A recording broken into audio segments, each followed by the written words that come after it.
आइए सुनिए, देखिए, समझिए सनातन सत्य। जैसी दृष्टि वैसी सृष्टि, दृष्टि विज्ञान। कुदरत, कुदरती रचना एवं कुदरत के कानून से शाश्वत सुख की प्राप्ति। जोधपुर के परम पूज्य महात्मा उपासक प्रोफेसर डॉक्टर सोहन राज तातेड़ के निर्देशन में सनातन सत्य।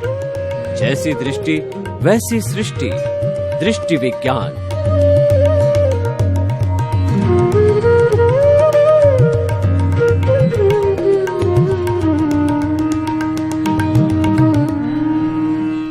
मनुष्य से परिवार बनता है, परिवार से समाज बनता है, समाज से राष्ट्र बनता है और कई राष्ट्रों के समूह को विश्व कहते हैं। जो महत्वपूर्ण, जिसके अंदर हमको ट्रेनिंग मिलती है, हम अधिकतर समय जीवन जीते हैं समूह रूप में, वो परिवार होता है। परिवार के कारण ही लगाव होता है, हम कमाते हैं और जीवन भर उसके उत्थान के लिए सांसारिक रूप से कार्य करते रहते हैं। तो ये जो हमारा एपिसोड है, ये पारिवारिक जीवन को समर्पित है। स्वामी जी, अगर कुछ पिछले समय की बात करें तो संयुक्त परिवार प्रथा होती थी, ज्यादा समय दूर नहीं है, यही कोई 20-30 साल पहले, 30-30, 50-50, हम लोग भी 30-30 लोग हमारे परिवार में रहे हुए हैं 20-30 साल पहले। लेकिन धीरे धीरे ये संयुक्त परिवार प्रथा अब तो नगण्य सी हो गई है, एक मॉडल रूप में कहीं दिखती है, वो बात अलग है। तो ये संयुक्त परिवार प्रथा क्यों टूटती जा रही है, न्यूक्लियर फैमिली क्यों हो रही है, और उससे नुकसान भी बहुत है। तो कृपया थोड़ा सा उपदेश दीजिए कि न्यूक्लियर फैमिली को कोई रोक नहीं सकता है, समय का भाव है, लेकिन सवाल ये कि न्यूक्लियर फैमिली में उस परिवार को बनाने वाले माता पिता होते हैं, कम से कम वो तो रहना ही चाहिए ना। वो तो, उसके बिना परिवार होता ही नहीं है, परिवार की परिभाषा भी नहीं बनती है। तो परिवार में बच्चे, माता पिता, दादा दादी हो तो बहुत अच्छी बात है, वो किस तरीके से वो रह सकते हैं और ये टूटने के क्या कारण है, खास तौर से इसको रोकना है, क्योंकि हमारी भारतीय संस्कृति ये अलाउ नहीं करती है। तो कृपया अध्यात्म विज्ञान की दृष्टि से उपदेश दीजिए कि न्यूक्लियर होके भी यहाँ स्थिर हो जाए और टूटे नहीं। प्रश्न के लिए धन्यवाद। देखो, ये जो टूटने की जो प्रक्रिया हुई है, इसके लिए खास करके माँ बाप बहुत जिम्मेदार है। भले इनको सहन करना पड़ता है, मगर जिम्मेदार वो है। माँ बाप ने सबकी अलग अलग आइडेंटिटी बनाने की कोशिश किया। हम एक है, हम फैमिली, पार्ट ऑफ फैमिली, वो बताने की कोशिश नहीं किया। जैसे जैसे बच्चा या बच्ची आगे बढ़ती है, सबको कहता है कि तुम्हारा अलग अकाउंट बना दो, यानी डिफरेंस शुरू हुआ। अभी मेरा अकाउंट बन गया तो मैं मेरे अकाउंट में से कुछ भी कर सकता हूं, यानी किसी का कंट्रोल नहीं रहेगा। तो वहां से इंडिविजुअल फ्रीडम शुरू होती है। फिर मैं पैसे का कोई भी उपयोग कर सकता हूं, जिससे परिवार में और डिवीजन पैदा होता है। जैसे मैं अपने पैसे का यूज करूंगा अपनी मर्जी से, तो मेरा फ्रेंड भी बनेगा और फ्रेंड भी वो खुद अपना पैसा यूज करेगा, उसमें फैमिली तो बीच में नहीं आएगी। फिर दोनों को फ्रेंडशिप होगा, मैरिज कर लेते हैं, या तो फ्रेंड बनाते हैं, फ्रेंडशिप बना देते हैं। फिर अलग अलग प्रकार के समाज में कार्य करते हैं, जो हितकारी या अहितकारी भी हो सकते हैं। मगर ये वहां से शुरू हुआ। परिवार का कोई भी कार्य बड़े व्यक्तियों के माध्यम से होना चाहिए, उनकी निगरानी में होने चाहिए। वो जो कॉन्सेप्ट भारतीय संस्कृति का था, और परिवार का सब हिस्सा और डिसीजन लेने का जो पावर्स है वो मुखिया को होना चाहिए, ये संस्कृति धीरे धीरे नष्ट हो गई।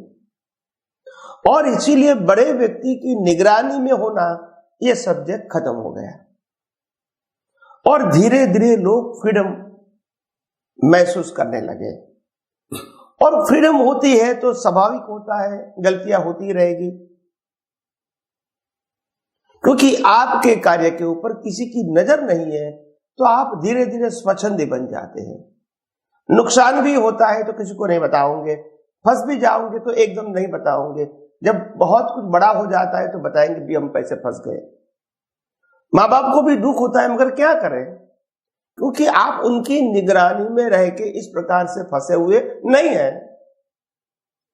तो ये जो फ्रीडम की जो हमने ट्रेंड लगा दिया इन अवर फैमिलीज, बच्चे को अलग पढ़ना, बच्चे को अलग रहना, अलग खाना खाना, जिसको हम हॉस्टल सिस्टम कहते हैं। देखो, पहले जमाने के अंदर हम बड़े बड़े गुरुकुल थे जहां बच्चे लोग पढ़ते थे, मगर वहां गुरुकुल से बाहर जाने की परमिशन नहीं थी। आप समझो, तो वो एक सिस्टम और अभी हॉस्टल सिस्टम, ये दोनों में वास्ट डिफरेंस है। क्योंकि पढ़ाई के बाद आप फ्री है, कुछ भी कर सकते हैं, और आपके ऊपर वॉच रखने वाला कोई नहीं है। क्या रहते हैं, क्या खाते हैं, क्या आपके फ्रेंड है, क्या करते हैं एक्टिविटी, माँ बाप को भी मालूम नहीं है, क्योंकि आप दूर रहते हैं। तो ये जो एक सिस्टम है, मैं समझता हूं ये तोड़ने का कारण बन जाती है। क्योंकि जब बच्चा 15, 16, 17 साल का हो जाता है तो वो हॉस्टल में चला जाता है, तब से वो फ्रीडम फील करता है। तो इतनी फ्रीडम फील करने के बाद वो 5-10 व्यक्तियों के परिवार में क्यों आएगा, सेटल होगा। छुट्टी के दिन थोड़े समय के लिए आना वो एक अलग बात है, मगर उनकी सोच हो गई कि ऐसी मुक्त लाइफ ही जीना है, इसमें कोई तनाव नहीं है, कोई टेंशन नहीं है, कोई प्रेशर नहीं है। अच्छे बुरे संजोग आएंगे, मगर किसी का प्रेशर तो नहीं है। तो वो यूज्ड टू हो जाते, उसका मन भी। फिर आप कहोगे शादी करते समय कि तुम परिवार के साथ रहो, तो बोला देखो पिताजी, मैं भी कमाता हूं, मेरी पत्नी कमाती है, और हम आपको मिलते जुलते रहेंगे, मगर अलग रहते तो क्या एक दूसरे के साथ किचकिच नहीं होगी। बहू पत्नी मेरी अपनी स्टाइल से जीना चाहती है, माता मेरी अपनी स्टाइल से जीना चाहती है, पिताजी की अपनी राय होती है, मेरी अपनी राय होती है, तो किचकिच करना है, इसके मतलब हम अलग रहेंगे और समय संजोगों के अधीन मिलते रहेंगे। ऐसे करते करते माँ बाप भी समाधान ले लेते, क्या करेंगे, आखिर युवा जो होता है उनकी तो सुनना पड़ेगा। तो इस प्रकार से समाज टूटता गया। और ये जो पद्धतियां थी वो कंपेयर करते हैं तो हमको मालूम होता है कि ये पद्धतियां जो रिवाइज हुई है वो गुरुकुल का मॉडर्न स्टाइल वेस्टर्न कंट्रियों ने बनाया, क्योंकि वहां गुरुकुल नहीं थे। और फिर लोग समझे कि गुरुकुल में तो ऐसा ही होता था, वो बहुत डिफरेंस है। गुरुकुल में तो वहां जो खाना पीना, रहना, स्टाइल, काम करना, ये सब कुछ कॉमन था, no private and no special. सभी को सब काम करना होता था और सभी के साथ ही रहना था। उस गुरुकुल में उस समय लेडीज जेंट्स भी नहीं था। तो ये इसको कंपेयर करना गुरुकुल और अभी की जो सिस्टम है वो करेक्ट नहीं है। मगर क्या है, ये काल की असर है। अभी आप रिवॉल्यूशन लाना चाहते हैं तो एकदम से तो नहीं आएगा। इसका बताऊं मैं आपको क्यों नहीं आएगा एकदम। क्योंकि बच्चे लोग अलग रहते हैं, पढ़ाई करते हैं, अच्छा पैसा कमाते हैं और खुद का घर बसा लेते हैं, लोन भी मिल जाती है, यानी लाइफ चालू हो जाती है। तो आपकी हेल्प के बिना खुद का घर ले सकता है लोन पे, खुद की कार ले सकता है, मैरिज कर सकता है। तो उनको लगता है कि जरूरत क्या है फैमिली की। चलो फैमिली है, हम मानते हैं, मगर ऐसा नहीं है कि हम फैमिली के साथ रहे, वो भी अलग रहे, मैं भी अलग रहूं, हम अपना जीवन जी, वो उनका जीवन है, काम काज के लिए मिलते जुलते रहेंगे। तो ये एक जो मानसिकता जो समाज में पैदा हो गई है, वेस्टर्न की भी असर है, मैं मानता हूं, मगर इसको अभी टर्न करना बहुत टफ बात है। तो जैसे जैसे संजोग आएंगे, अगर कुदरत कुछ ऐसे संजोग लाए, जैसे कोविड आया था, ऐसा कोई संजोग आया जिसमें एक व्यक्ति को अलग रहना दुष्कर हो जाए, एक हस्बैंड वाइफ को, और परिवार की जरूरत पड़े, ऐसा कोई संजोग कुदरत लाती है मास ऑफ पीपल के लिए, तो रिवॉल्यूशन आ सकता है। नहीं तो रिवॉल्यूशन आना, फिर से बड़ी फैमिली बनना बहुत दुष्कर बात है। और आपने वो अंतिम सत्य बताया कि कम से कम माता पिता के साथ तो रहे। तो देखो आज की जो स्टाइल है बच्चे की, वो पहले से ऐसी है कि हम शादी करेंगे तो अलग रहेंगे, ये सोच होती है। इस प्रकार के माहौल में हमको नहीं रहना है। हाँ, पैसा कमाएंगे, मेहनत करेंगे, मगर इस प्रकार के माहौल, ताकि हम अपने दोनों विचार वाले व्यक्ति जी सके और तीसरे का डिस्टर्बेंस नहीं रहे या इंफ्लुएंस नहीं रहे किसी का। तो ये एक स्टाइल बन गई। हॉस्टल लाइफ कहो, विचारधारा कहो, अपने मित्रों को देखना कहो, फॉरेन की लाइफस्टाइल कहो, और इस प्रकार से मुक्त रहने के फिल्म वगैरह देखते रहो, तो असर तो होगा ही।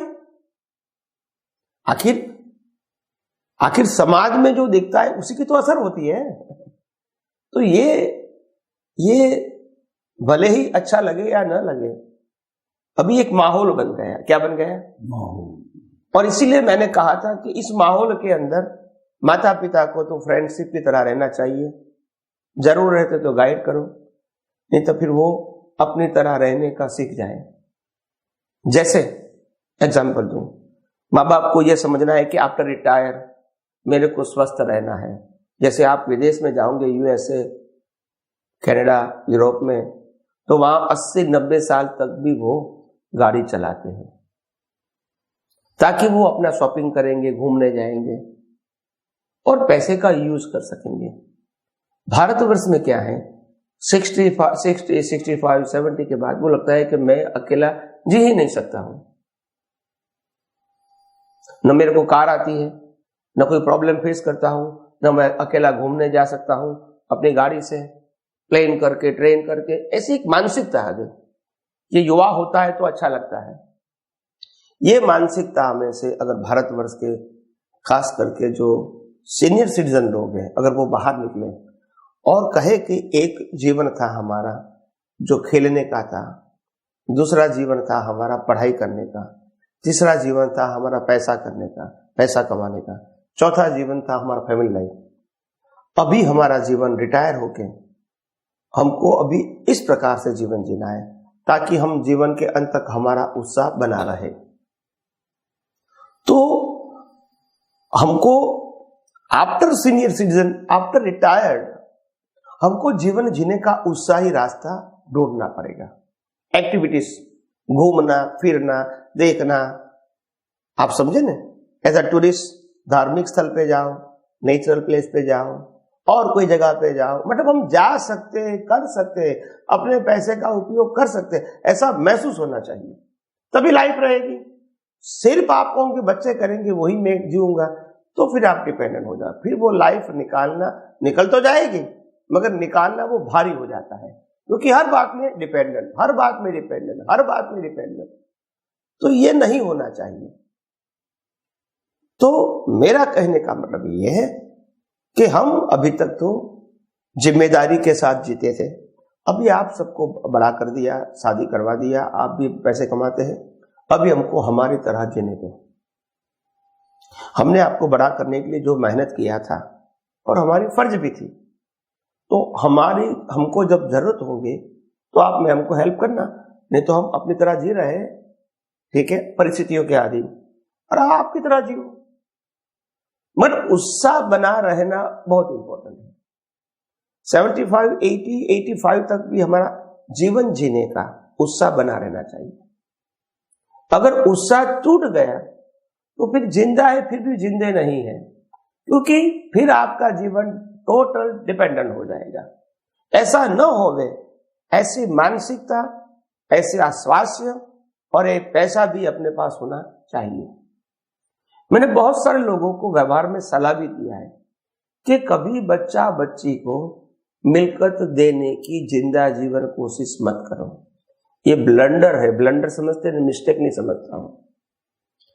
उनको यही कहो कि देखो तुम्हारे नाम पे मैंने सब कुछ लिखा है, after we die as a father and mother, फिर आपका ही तो है। मगर जिंदे जी दे के फिर हैंडीकैप जीवन जीना, लाचार जीवन जीना, सब कुछ देने के बाद अगर मेरे पास 1 करोड़ है तो मैंने बच्चे को दे दिया 25-25 लाख में, आप मकान ले लो, उन्होंने ले भी लिया, आपका पैसा खत्म हो गया। अभी आपके पास 5, 10, 15 लाख बचे हैं, उसमें तो कोई बीमारी आई, खत्म हो गया। अभी आपका पैसा नहीं है, कोई बच्चे को मेरे को 5,000 दो, पापा मेरे पास नहीं है, उनके पास मांगो, तो आप हैंडीकैप हो गए ना। 25 लाख दिया, तकलीफ नहीं थी, 5,000 उनके पास नहीं है, तो ये आपकी लाचारी क्यों हुई? Because of your wrong decision. मेरा कहने का मतलब है ऐसा नहीं होना चाहिए भाई। जैसे हम आगे बढ़े ऐसे आप भी आगे बढ़ो, कौन मना करता है? कोई बच्चे को खाना पीने की तकलीफ है, जॉब नहीं है, और इसको प्रोवाइड करना वो एक अलग बात है, उसको नेसेसिटी बोलते हैं, मगर खुश होके दे देना वो नॉट गुड। कोई बच्चा बिजनेस करता है, उसको कहते हैं कि पापा मेरे पास और थोड़ा 2-5 लाख की जरूरत है, तो हमको कहे ना, आपको देखो मैं आपको उधार देता हूं, आपको ब्याज देना पड़ेगा, मतलब इसको उसकी वैल्यू होना चाहिए। भी पापा ने दिया 5 लाख, तो हमारा ही है ना, अभी तो ऐसा नहीं होना चाहिए, नहीं तो फिर घर परिवार में झगड़ा हो जाएगा, बोला उनका दिया तो हमको भी दो, तो ये बात नहीं है। हर बात में एक पॉलिसी होनी चाहिए, ताकि दूसरा व्यक्ति मांगेगा तो उनको मालूम है मेरे को भी ब्याज देना पड़ेगा, ये फ्री नहीं है। तो कभी कभी बड़े व्यक्ति ज्यादा भावावेश में आके जो गलतियां कर बैठता है, तो फिर उसका भुगतान भी उसको करना पड़ता है, क्या करेंगे? तो जीवन में ऐसा होता है, मैंने बहुत सारी व्यक्तियां देखी कि भावावेश में आके गलतियां करते हैं और फिर उसको सहन भी करना पड़ता है, और ऐसी परिस्थिति में से निकलने का रास्ता बहुत कम होता है, क्योंकि हम समाज के अंदर जी रहे हैं। तो मैं समझता हूं बड़े सीनियर सिटीजन के व्यक्तियों को बहुत जागृति से काम लेने की जरूरत, ज्यादातर भावावेश में आने की जरूरत नहीं है, और प्रैक्टिकल जीवन जिए, आनंदमय जीवन जिए, परिश्रम वाला जीवन जिए। परिश्रम का प्रकार अलग होगा, पैसे कमाने का परिश्रम नहीं, घूमना फिरना, देखना जानना, अपने स्वास्थ्य को अच्छा रखना, जिम में भी जाना, योगा में जाना, जहां भी पॉसिबल है, कैसे भी करके अपना स्वास्थ्य को बनाए रखना है, ताकि हम अपने जीवन का उपयोग कर सकें विदाउट हैंडीकैप। तो ये सब बातें हमको ध्यान में रखे, अगर शायद हम समाज में जिएंगे तो मैं समझता हूं युवाओं के लिए भी अच्छा है और बुजुर्ग लोगों के लिए भी अच्छा है, एक रास्ता है। क्योंकि देखो आज जिस प्रकार का एनवायरनमेंट भौतिक डेवलपमेंट से हो चुका है, इसको बदलना बहुत दुष्कर है। अभी ऐसी परिस्थिति हो गई है और लोगों ने मन से या कमन से पर स्वीकार कर लिया है, और खास करके युवाओं को ये पसंद है। अभी आप क्या करोगे, आपको पसंद है कि नहीं? युवाओं को पसंद है तो वो तो करेगा, और नहीं करने दोगे तो घर में किसी करते रहेंगे, तो फिर आप कहेंगे चलो भी अलग हो जाओ, क्या करेंगे? तो ये लंबा नहीं चलता है। तो इसीलिए मैंने कहा उन्होंने अपना रास्ता ढूंढ लिया है, due to the circumstances and environment हमको अपना रास्ता ढूंढना पड़ेगा। तो अगर हम अपना रास्ता ढूंढते हैं, उसमें शरीर स्वस्थ होना चाहिए, पैसा भी होना चाहिए, और हमको घूमने फिरने का, धार्मिक कहो सामाजिक कहो, कुदरत में शौक भी होना चाहिए, ताकि हमको लगे हम जिंदा है, हम जी रहे हैं। ऐसा नहीं कि अभी हम मरने के लिए जी रहे हैं, ऐसा भी नहीं लगना चाहिए। तो बात ऐसी है। तो इसीलिए मैंने तो बहुत सारे, मैंने खुद ने अपने जीवन में भी देखा है और समाज में परिवार में भी देखा है, कुटुंब में भी देखा है। तो मैं प्रैक्टिकल बात करना चाहता हूँ, क्योंकि जो परिस्थितियाँ आती है फिर इंसान के लिए जीवन जीना बहुत दुष्कर हो जाता है। हाँ, आप न्यूज़पेपर में देखोगे, यूट्यूब में देखोगे तो बहुत सारे व्यक्ति ऐसी हैं कि बाबा अपने सब कुछ देने के बाद बच्चे ने उसको रास्ते पर ला दिया, क्या करोगे? आपके पास कोई राइट नहीं है। तो गवर्नमेंट अभी कानून लाती है कि जो माँ बाप ने बच्चे को एज अ गिफ्ट दिया है, वो जीते जी माँ बाप वापस भी ले सकते हैं। गिफ्ट दिया है वो वापस ले सकते हैं, if they require, legally they require, तो मांग सकते हैं, उनको देना पड़ेगा। अगर वो नहीं दे सकते, माँ बाप ने मकान दे दिया है और वो छोटे मकान में रहते हैं, फिर कहते हैं मेरे पास तो पैसा नहीं है, तो मकान नहीं ले सकते, मगर मकान की कीमत के पैसे धीरे धीरे वो ले सकते हैं। या तो रीइंबर्समेंट, हर महीने आप 50,000 25,000 देंगे जीवन जीने के लिए, वो गवर्नमेंट ऐसा कुछ लॉ लाती है ताकि समाज व्यवस्था बनी रहे। कोई भी समाज स्वस्थ तब होता है जब युवा, बूढ़े, बुजुर्ग सब उत्साह से जीवन जिए, तभी तो समाज होता है, आनंदमय समाज। विदेशों की लाइफ लोगों को क्यों पसंद है? क्योंकि बुजुर्ग व्यक्ति भी 80 साल की होती है तो भी बड़ा, हाँ हम तो घूमने जाते, मेरी भी फ्रेंड है, मेरा भी फ्रेंड है, और कार लेके जाते, होटल में रहते, तो उनको लगता है कि मेरा जीवन है। तो आइए हम सब आध्यात्म विज्ञान के माध्यम से जीवन जीने की जो कला है, सोच है, समझें, वो समझने की कोशिश करें और अपना जीवन धर्ममय, मंगलमय और आध्यात्म की ओर आगे बढ़ने वाला बनाएं। यही मेरी शुभकामना। स्वामी जी आपका बहुत बहुत धन्यवाद। स्वामी जी, अब मैं एपिसोड को मोड़ दे रहा हूं, गहराई में ले जा रहा हूं, गहनतम गहराई के अंदर जो हमारा सनातन सत्य है उसके बारे में ही बात करूंगा पूरे एपिसोड के अंदर, कि जब इतना बड़ा सनातन ultimate reality of the universe हमको प्राप्त हुआ है, तो उसको हम दुनिया को न बदल सके लेकिन खुद को बदले, अपना सुधार संसार की सबसे बड़ी सेवा है। तो प्योरली मैं ये बात करूंगा कि किस तरीके से व्यक्ति ठान ले कि नहीं मुझे तो सनातन सत्य का ही जीवन जीना, उसके बारे में बात करूंगा। स्वामी जी, केवल ज्ञान, केवल दर्शन अल्टीमेट होता है, ये चरम सीमा है सनातन सत्य की, और वही प्राप्त करना है। केवल दर्शन तक हमारा पुरुषार्थ है, वो सत्य पुरुषार्थ हमको करते रहना है। प्राप्त हुआ तो नेक्स्ट बर्थ के अंदर उसके परिणाम स्वरूप केवल ज्ञान होता है। तो केवल दर्शन की प्राप्ति होना तो अभी पॉसिबल नहीं है, लेकिन कुछ ऐसी नींव लग जावे, उसकी पहली ईंट भी लग जावे तो भी कोई बात नहीं है, क्योंकि नींव लगना तो मान सकता है कि व्यक्ति मेरा भवन कभी न कभी तो खड़ा ही होगा, प्लॉट ही नहीं है और नींव ही नहीं खुदी है तो कैसे मकान बनने का सवाल ही नहीं। तो कृपया केवल दर्शन की नींव कैसे लगा, वो आप लगाइए। आप ज्ञानी पुरुष हैं, अनुभवी है, वैसा जीवन जी रहे हैं, उस दिशा में चल रहे हैं, तो मेरे जैसे आपके शिष्य को जो है वो रास्ता बताइए कि मैं केवल दर्शन की नींव इस जन्म के अंदर लगा दूं। प्रश्न के लिए धन्यवाद और सभी श्रोताओं को मेरा नमस्कार। केवल दर्शन की जो नींव है, फाउंडेशन, वो बहुत सरल है, कोई डिफिकल्ट नहीं है, और नहीं उसके लिए कोई ज्यादा एफर्ट की जरूरत है, अवेयरनेस की जरूरत है, बाह्य एफर्ट की जरूरत नहीं है। केवल दर्शन का मतलब होता है सिंपल भाषा में आंतरिक वैराग्य, बाह्य नहीं, आंतरिक। आंतरिक वैराग्य का मतलब होता है अपनी दृष्टि में शरीर, संजोग, साधन, संपत्ति, संबंध और सत्ता की वैल्यू कम होना, समझ में मैं उसको आंतरिक वैराग्य बोलता हूं, और बाहर छोड़ देना इसको मैं त्याग कहता हूं। तो फिजिकल फॉर्म में वही का वही रहेगा, मगर जो ओनरशिप है, जो डूअरशिप है, और जो सफरिंग का जो लेवल है, इसमें अगर हमारी सोच में जितना देहाध्यास कम होगा, इतना हम केवल दर्शन की ओर नींव के साथ आगे भी बढ़ सकेंगे।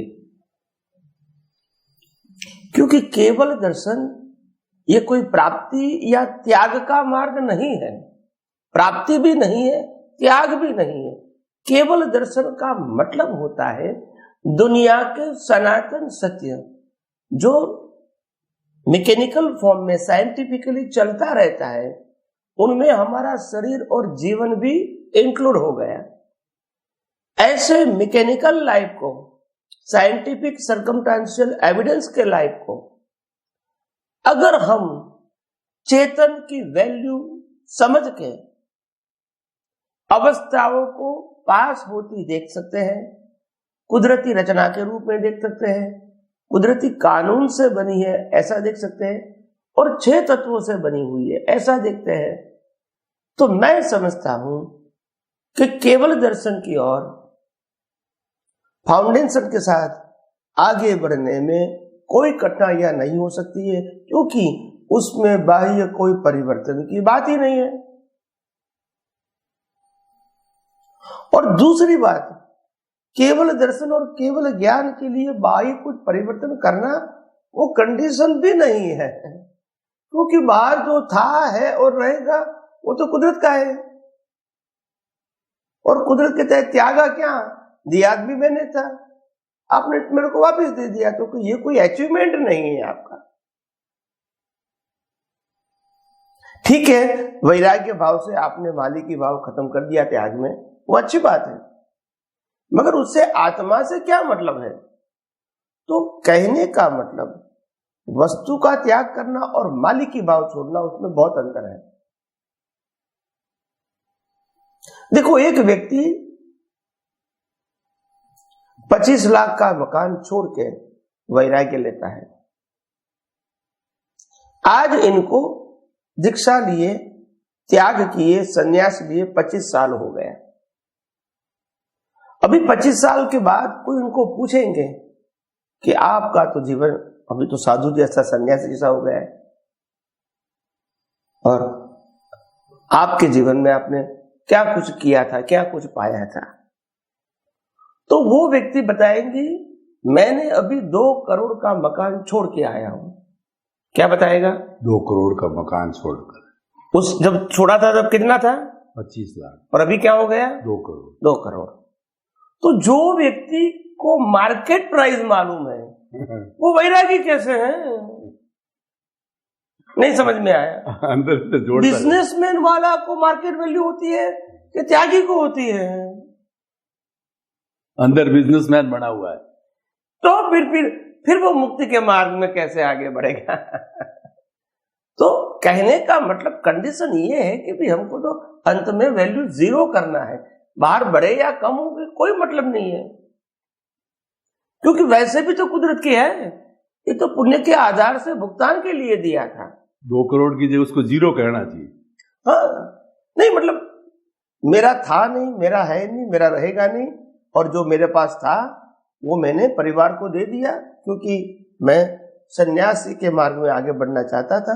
अभी जो भी है वो उनका है, इसलिए प्राइस का तो कोई सवाल नहीं है, मगर सबकी प्राइस गिनाएगा।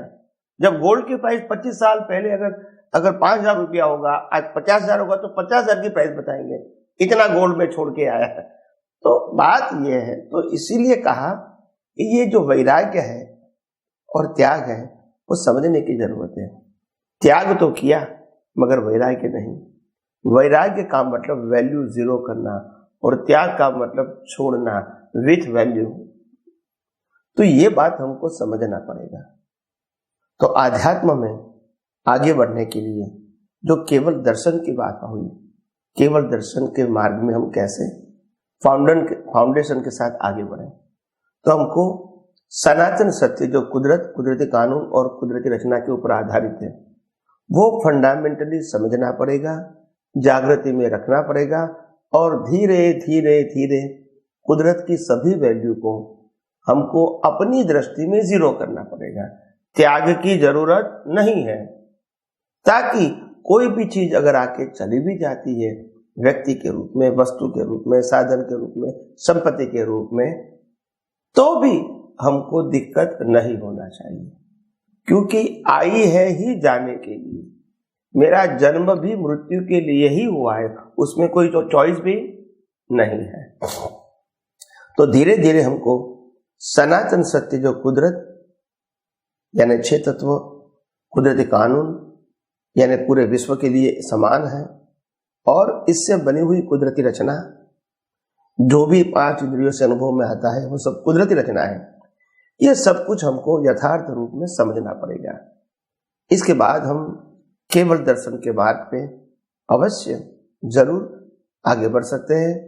खास ध्यान रखना, केवल दर्शन के लिए या केवल ज्ञान के लिए। बाह्य कोई अवस्थाओं में परिवर्तन की बात नहीं है। यहाँ दृष्टि परिवर्तन से ही वैराग्य और केवल दर्शन की ओर आगे बढ़ सकते हैं। स्वामी जी, आपका बहुत बहुत धन्यवाद।